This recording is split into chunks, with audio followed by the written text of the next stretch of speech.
Guys, on Monday night, Not Again SU sent a letter with revised and new demands to the SU administration, along with a request to negotiate today. But it wasn't until Tuesday afternoon that Syracuse University responded. Just after 4 p.m. on Tuesday, Marianne Thompson sent an email to protesters.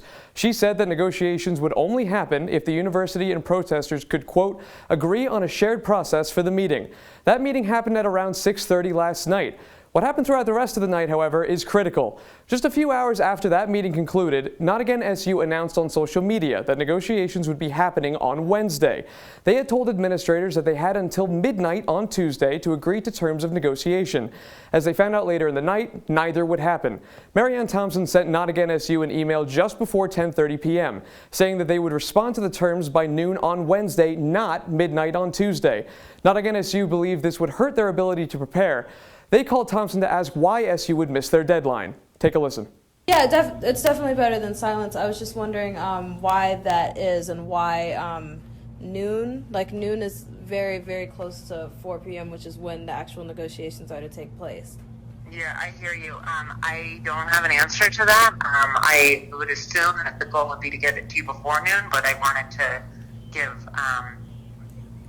They were on the phone there with Marianne Thompson. Now at 8:30 this morning, SU announced that no negotiations would be happening. Between just before noon and 1 p.m. today, Robert Hradsky sent 2 emails to Not Again SU. He asked whether or not protesters could meet with them again to discuss the negotiation process at 3 this afternoon.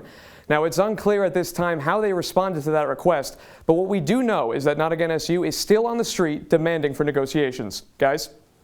Thanks, Connor.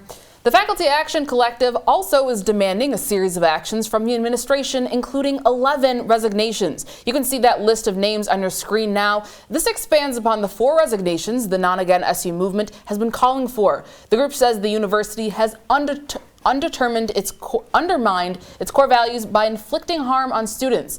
In addition to calling for resignations, they're calling for 4 accountability measures. They're calling for the investigation into all individuals responsible for, quote, violating human rights of the student protesters, non-retribution and reparations for all student protesters, supporters, and allies, including the striking graduate students, public acknowledgement of the harm caused to students inside Crouse-Hines Hall, and that faculty, students, and staff assume the decision-making process of the hiring of the replacements of those they're calling on to resign.